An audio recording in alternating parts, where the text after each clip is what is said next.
Vamos, hermanos, a continuar con el estudio de los Gálatas capítulo 3. Gálatas capítulo 3. Vamos a empezar estudiando, pero voy a introducir con Gálatas capítulo 1 para recordar quién está escribiendo esta carta, de parte de quién viene, ¿verdad? A quién viene representando y también a quién va dirigida. Dice: Pablo, apóstol, no de hombre ni por hombres, sino por Jesucristo y por Dios, el Padre que lo resucitó de los muertos.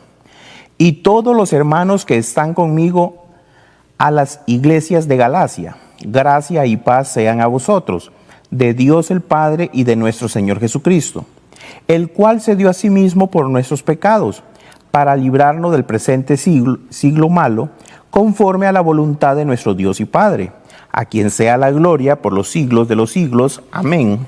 Gálatas capítulo 3. Entonces podemos ver, hermanos, que el apóstol Pablo les está escribiendo a las iglesias que están en Galacia una serie de indicaciones. ¿Cuál era el problema principal de estas iglesias? Recordemos que habían salido judíos de Jerusalén y venían a estas iglesias y les decían: bueno, ustedes tienen que circuncidarse, tienen que hacer o cumplir con los ritos de la ley para ser salvos.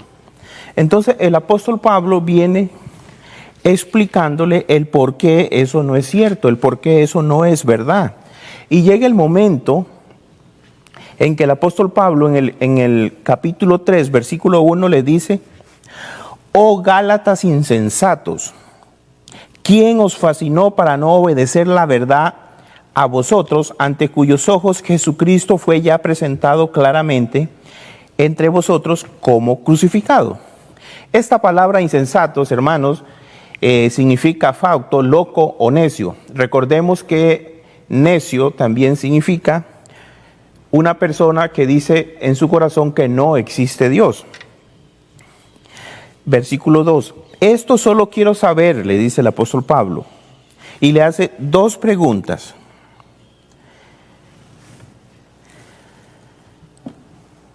¿Recibisteis el Espíritu por las obras de la ley o por el oír con fe?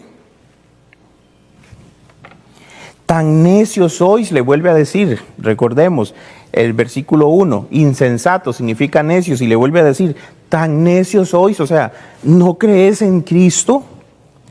Habiendo comenzado por el Espíritu, ¿ahora vais a acabar por las obras de la carne? ¿Tantas cosas habéis padecido en vano? Si es que realmente fue en vano. Aquel pues que os suministra el Espíritu y hace maravillas entre vosotros, ¿lo hace por las obras de la ley o por el oír con fe? Qué interesante estas dos preguntas que le hace el apóstol Pablo. ¿Por quién recibiste el Espíritu? ¿Por la obra de la ley o por el oír con fe? ¿Por quién lo recibiste? Pablo advierte a los Gálatas acerca de la esclavitud de las obras. Usa aquí tres ilustraciones para convencerle de la gran diferencia entre el legalismo y la libertad. Una ilustración personal utiliza y le dice: ¿recibiste el Espíritu por las obras de la ley o por el oír con fe? ¿Quién más que el apóstol Pablo, hermanos, que él era una persona apegada a la ley? Según Filipenses, él dice que era según la ley irreprensible. Esto ante los ojos de los hombres. Era irreprensible, o sea, lo que los hombres veían, él no quebrantaba los mandatos de Dios, pero delante de Dios sí los quebranta. Recordemos también en Romanos capítulo 7, 7:7, el apóstol Pablo habla acerca del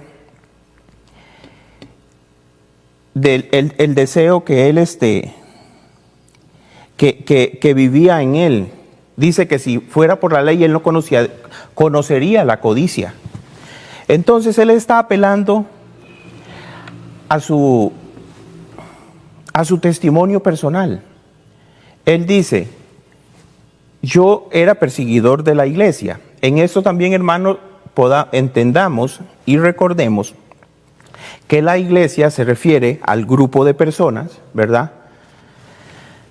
Y no al edificio donde nos estamos reuniendo. ¿Por qué es importante decir esto?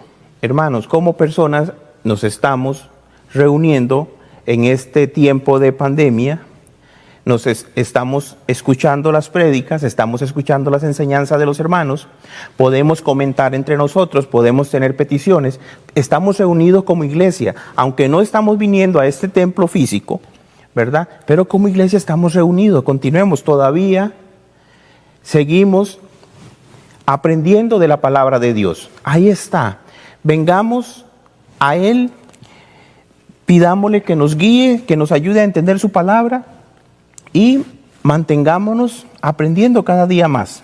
Entonces el apóstol Pablo le está diciendo, bueno, yo era un cumplidor de la ley, yo soy judío, pero eso no me salvaba. Recuerda que cuando se le apareció Jesús y le dice, ¿por qué me persigues? ¿Cómo? ¿A quién estoy persiguiendo? Sí, al grupo de personas que habían creído en Jesucristo y iban predicando el evangelio. A esos perseguía, ok, bueno. Esta es la iglesia, las personas que creen en Cristo, la congregación. Y le dice el apóstol Pablo, yo cumplía con los ritos de la ley, pero ¿qué? No era salvo. Hasta que nuestro Señor Jesucristo se le presenta y le dice, ¿cómo es? Entonces le dice él, yo estaba en ese error. La ley no salva. La ley señala el pecado, pero no salva. Y le dice entonces, ¿cómo recibiste el Espíritu? ¿Fue por las obras o por el oír en fe? Tan necios sois. Habiendo comenzado en el Espíritu, ahora vais a acabar con la carne. Recordemos que el apóstol Pablo les enseñó, les presentó a Jesucristo. Y ellos entendieron que una vez que se recibe a nuestro Señor Jesucristo como Señor y Salvador en nuestros corazones, el Espíritu Santo viene a morar en nosotros. Entonces le dice el apóstol Pablo, ¿por qué lo recibiste? ¿Por hacer el bien? ¿O por cumplir la ley? ¿O por qué? ¿O fue porque recibiste a Cristo? Se necesitan dos padres humanos para que un niño sea concebido y nazca. Y se requieren dos padres espirituales para que uno nazca dentro de la familia de Dios. El primero es el Espíritu de Dios y la palabra de Dios es el segundo. Entonces, si para que nazca un niño y venga al mundo se necesitan dos padres, para venir a la familia de Dios se necesitan el Espíritu de Dios y la palabra de Dios. Recordemos Juan 3, cuando Jesús habla con Nicodemo, en el versículo que le dice, Nicodemo vino de noche y le dijo, Rabí, sabemos que has venido de Dios como maestro, porque nadie puede hacer estas señales que tú haces, si no está Dios con él. Respondió Jesús y le dijo, de cierto te digo, que el que no naciere de nuevo no puede ver el reino de Dios. Nicodemo le dijo, ¿cómo puede un hombre nacer siendo viejo? ¿Puede acaso entrar por segunda vez en el vientre de su madre y nacer?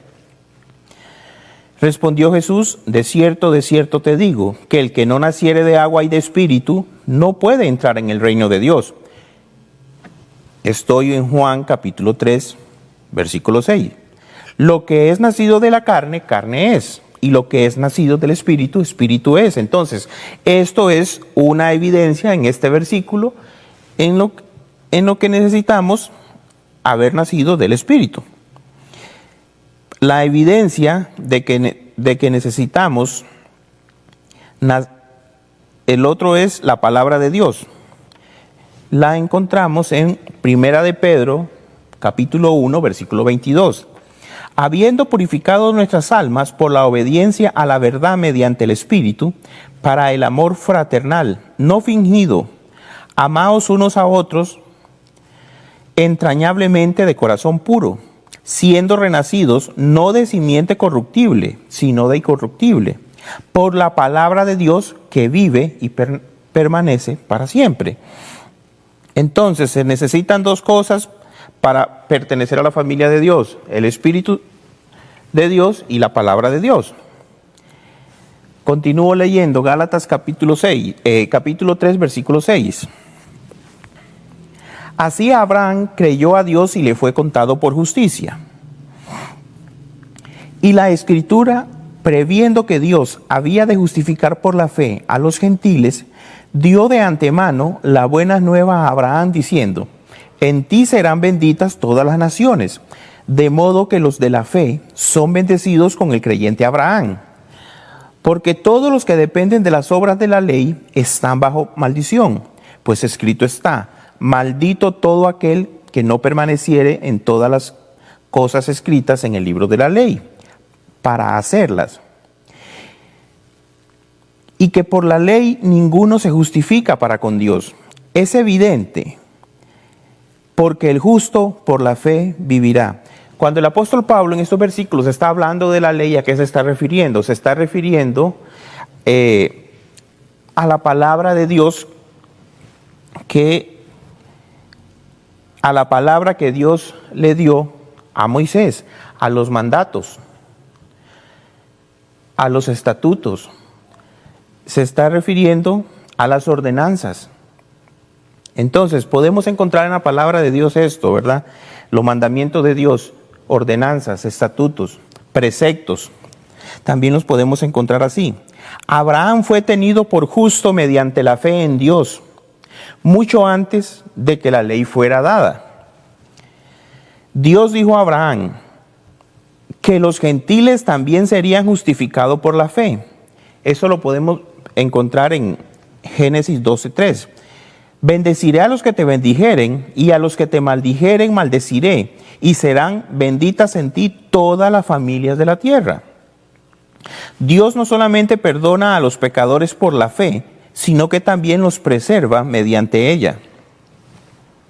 Entonces, hermanos, vemos acá que el apóstol Pablo está haciendo referencia a que los judíos dicen: nuestro padre es Abraham, y a Abraham se le dio, recuerdan, en Génesis capítulo 17, si no me equivoco, se le mandó circuncidar a los hijos, ¿verdad? Y a su descendencia. Era un pacto, una señal para Dios.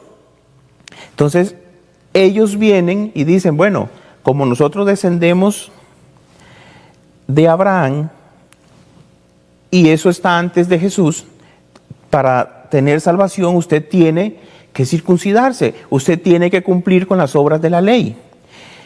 Y entonces el apóstol Pablo le dice: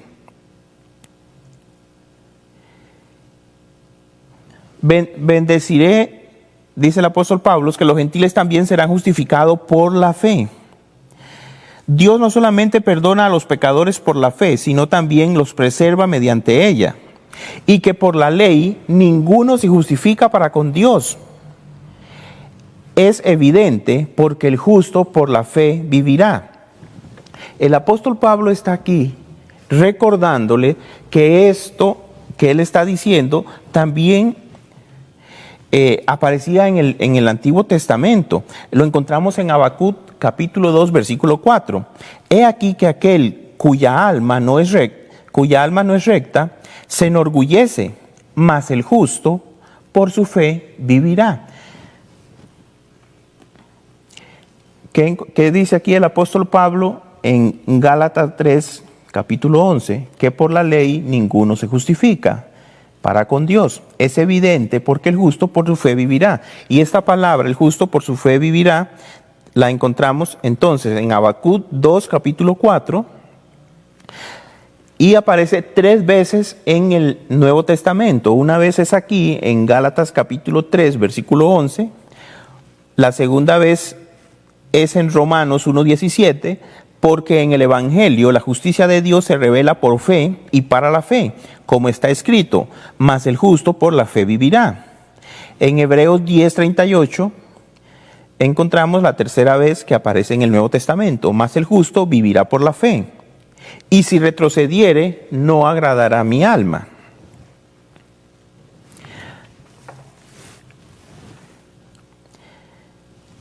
Porque todos los que dependen de las obras de la ley están bajo maldición, pues escrito está: maldito todo aquel que no permaneciere en todas las cosas escritas en el libro de la ley para hacerlas. Gálatas 3:10.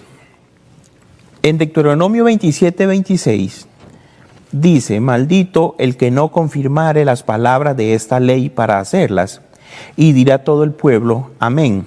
El autor del libro de Santiago en el Nuevo Testamento ya había escrito: porque cualquiera que guardare toda la ley, pero ofendiere en un punto, se hace culpable de todo. Entonces, lo que el apóstol Pablo le está diciendo es: ustedes, ni yo, ni nadie va a cumplir la ley de Dios. O sea, todos la hemos desobedecido. Por eso no va a ser salvo. Porque el que no cumpla en un punto la ley, aunque quiera cumplirlos todos, pero le queda uno afuera, no va a ser salvo. Continúo, versículo 12. Y la ley no es de fe, sino que dice: el que hiciera estas cosas, vivirá por ella. Cristo nos redimió o nos compró de la maldición de la ley, hecho por nosotros maldición, porque está escrito: maldito todo el que es colgado en un madero, para que en Cristo Jesús la bendición de Abraham alcanzase a los gentiles, a fin de que por la fe recibiésemos la promesa del Espíritu. Hermanos, vea qué interesante. Ahora el apóstol Pablo, después que al inicio los llamó insensatos, les está explicando, les está diciendo: vean, están equivocados. ¿Quién os fascinó? Le dice. Esta palabra fascinar tenía la idea de quién os hechizó, quién le echó un conjuro. Ellos podían entender en esta época quién los había cegado para que ellos creyeran y estuvieran aceptando la ley, ¿verdad? Estuvieran dejando a un lado el hecho de que la salvación es por el creer en Cristo Jesús y no por las obras de la ley. Entonces ahora le dice el apóstol Pablo acá: hermanos, le dice, hablo en términos humanos, un pacto, aunque sea de hombre, una vez ratificado, nadie lo invalida ni le añade. Ahora bien, a Abraham fueron hechas las promesas y a su simiente. Estoy en el versículo 16.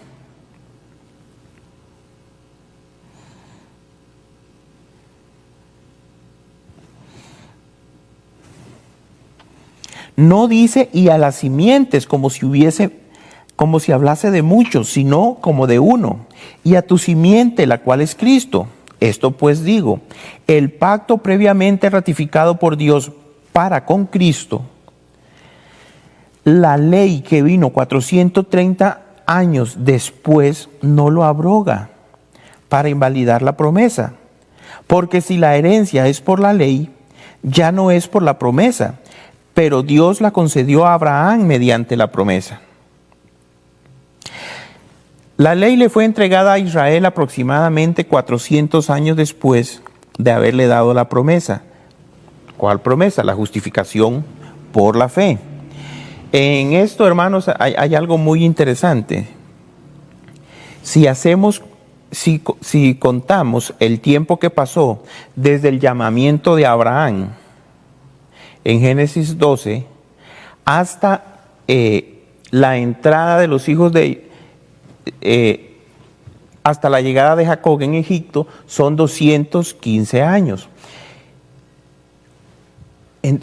Y si después vemos que Israel estuvo 400 años en Egipto, creo que es, entonces no nos salen las cuentas a lo que dice el apóstol Pablo acá, que dice que estuvo 430 años, fue entregada la ley después. Entonces, ¿por qué 430 años si hay más años? El apóstol Pablo aquí aparentemente está contando a partir desde la confirmación de la promesa a Jacob hasta la entrega de la ley en el Sinaí. Entonces, cuando usted cuenta, cuando se le confirmó la promesa a Jacob hasta el Sinaí, sí nos da los 430 años. ¿verdad? Entonces, a partir de ahí es que debemos de contar. Esto es para que igual investiguemos y analicemos, y si no nos dan los números, pues continuemos investigando. Le fue añadido para poner manifiesto la desobediencia humana. Entonces, la ley, los mandamientos de Dios, los mandatos, los estatutos, los preceptos, le fue dada para señalar los pecados de los hombres. Fue dada para señalar la desobediencia que tiene el hombre hacia los mandatos sagrados de Dios. Señala los pecados, señala la desobediencia. Entonces, versículo 19, ¿para qué sirve la ley?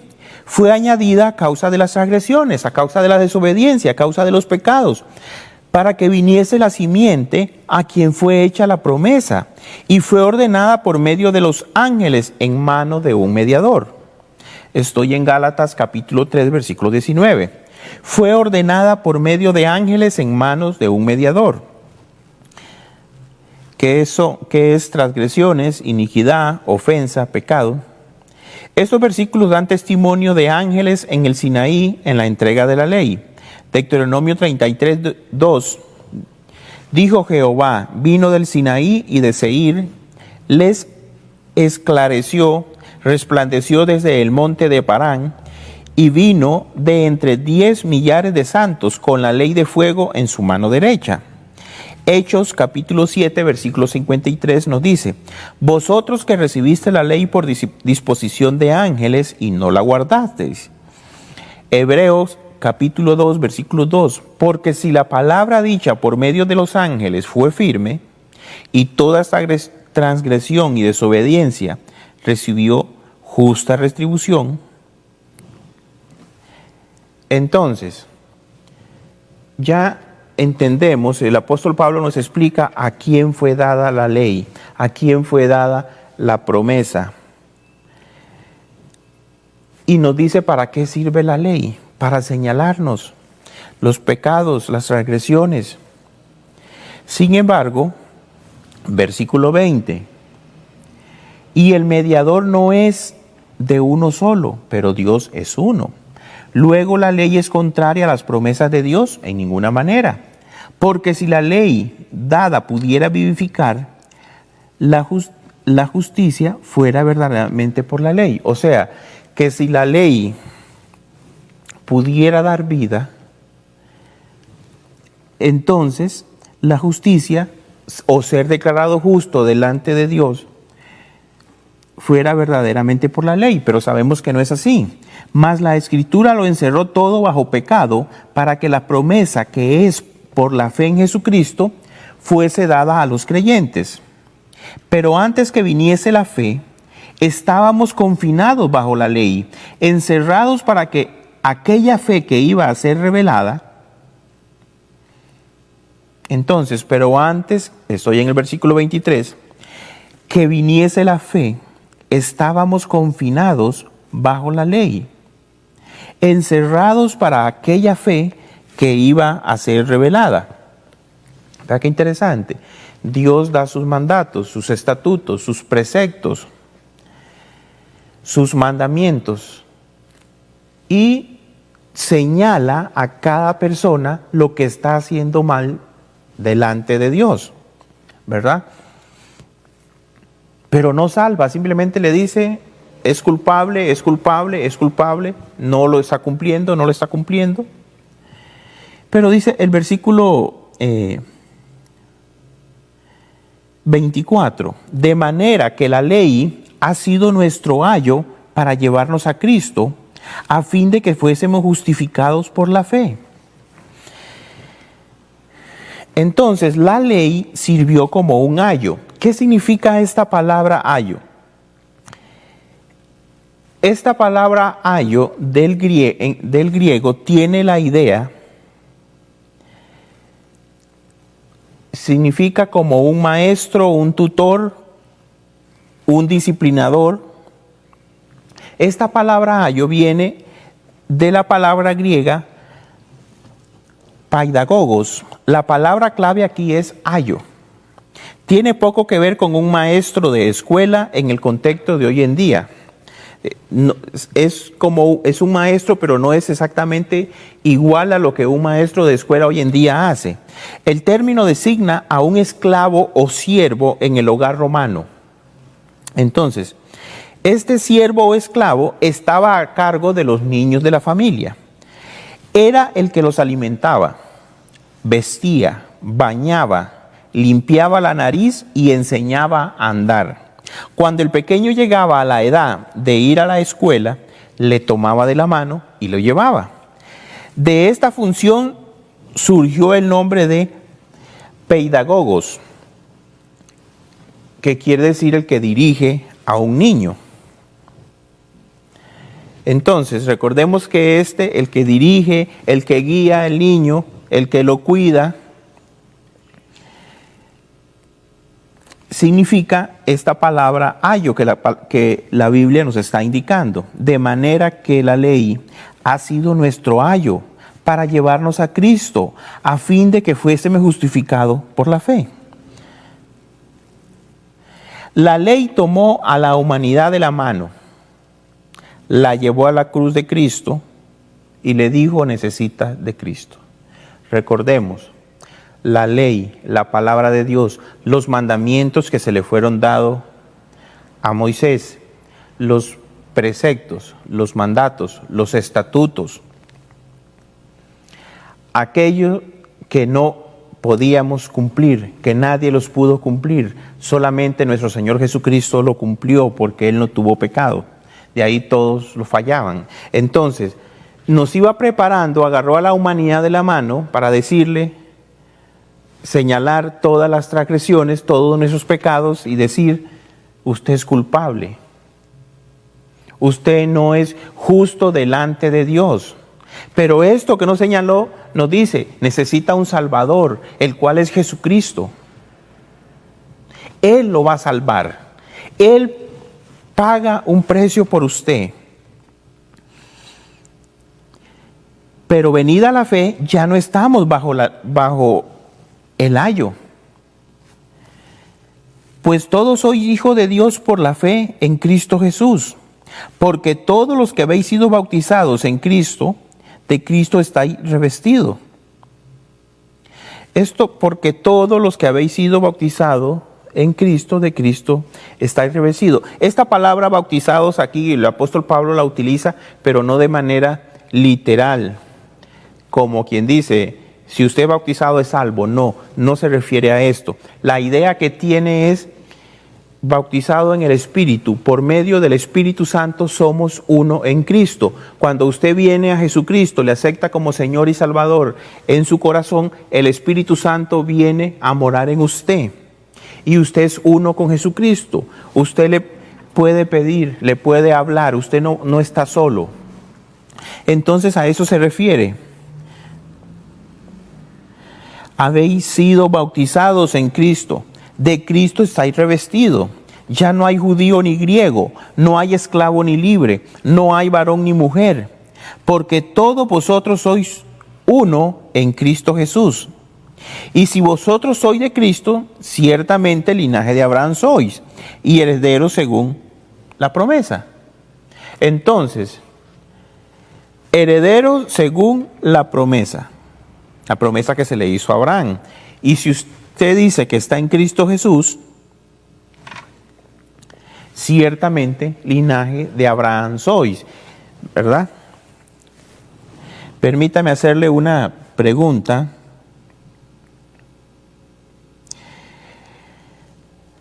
Entonces, la ley toma a la humanidad de la mano, la llevó a la cruz de Cristo y le dice: usted es culpable ante los ojos de Dios y va a tener su castigo. Existe un Salvador, que es nuestro Señor Jesucristo, que Él pagó un precio, ¿verdad? Para todo aquel que en Él crea y tenga vida eterna. Recordemos que los Gálatas aquí en este momento habían sido confundidos, estaban siendo enredados, diciéndole: si usted hace esto, si usted hace buenas obras, va a tener la salvación. Es igual a lo que dice en el mundo, hoy en día en el mundo se dice: ay, qué bueno que es esta persona, usted sabe que va a ir al cielo. Donde la verdad de Cristo en su palabra dice: si usted cree en Jesucristo, va al cielo. Yo soy el camino, la verdad y la vida. Nadie viene al Padre si no es por mí. O sea, no es porque usted haga las cosas buenas que va a ir, que no las va a hacer, va a aparentar. Recordemos que tenemos el ejemplo del apóstol Pablo diciéndole: yo cumplí con la ley ante los ojos de los hombres, pero él sabía en su interior que fallaba a cada momento, ¿verdad? Por eso él habla en el capítulo 7 de Romanos acerca de la codicia.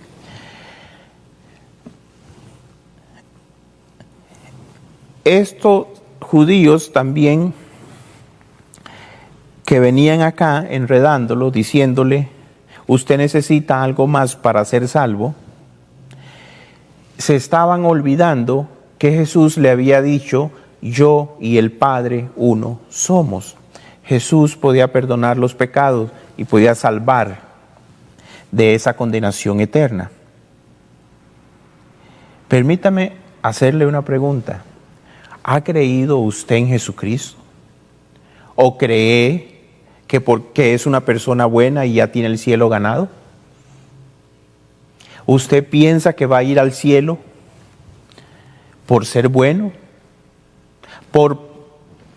Porque cree también que alguien más puede intervenir en usted, o puede intervenir por usted y decir: Dios, por favor, ayúdele a él para que vaya al cielo. Si usted piensa eso, es equivocado. El único camino para ir al cielo es Jesucristo. El único depositar la fe en Cristo es lo único que puede justificarnos, ser declarados justos delante de Dios. ¿Ha creído usted en Jesucristo? ¿Le ha aceptado como Señor y Salvador en su corazón? ¿O está pensando en que el ser bueno lo va a salvar? ¿En que el hacer buenas obras le va a salvar? Vamos a orar y vamos a finalizar con este servicio, hermanos. Padre, gracias por la bendición que tú nos das. Gracias por tu amor y tu misericordia. Gracias te damos por esta salvación. Gracias por tu Hijo amado Jesucristo, Señor. Gracias porque tú lo enviaste, Señor. Él entregó su vida y tú lo resucitaste, Padre Santo. Y está a tu diestra, Señor. Gracias por tu Hijo amado Jesucristo. Te pedimos por aquellas personas que no te conocen, para que puedan aceptar ese regalo, Señor. Puedan aceptar ese sacrificio que tu Hijo amado Jesucristo hizo, Señor. Él llevó nuestros pecados y ese regalo está ahí. Esa salvación está ahí para todo aquel que deposite su fe en Cristo, que decida creer, que decida realmente de corazón decir: Señor, reconozco que hay un Dios verdadero que envió a su Hijo y su Hijo entregó su vida por mí. Él resucitó. Me arrepiento de mis pecados, te pido perdón por mis pecados, sé que soy un pecador y acepto a Jesucristo como Señor y Salvador en mi corazón. Gracias, Señor, por tu Hijo amado Jesucristo. Te pedimos perdón por nuestros pecados, te pedimos perdón por nuestras ofensas. Ayúdanos, Señor, para que nos dejemos guiar por tu Santo Espíritu, porque sabemos que Él está ahí para guiarnos, pero también sabemos que nosotros queremos dejarnos guiar por lo que nosotros entendemos o queremos. Ayúdanos para que estemos sensibles a la voz de tu Santo Espíritu. Ayúdanos para que nos dejemos guiar, Señor. Gracias te damos por todo, en el nombre de nuestro Señor Jesucristo. Te pedimos por aquellas personas que no te han conocido, para que puedan entender, Señor, y aceptar ese regalo. También te pedimos por tus hijos, Señor. Te pedimos perdón por nuestros pecados y nuestras faltas, porque te fallamos cada día. También te pedimos, Señor, por aquellas personas que te han aceptado, que son parte de tu familia, pero que no está cumpliendo con el hecho de hablarles a otros de Cristo.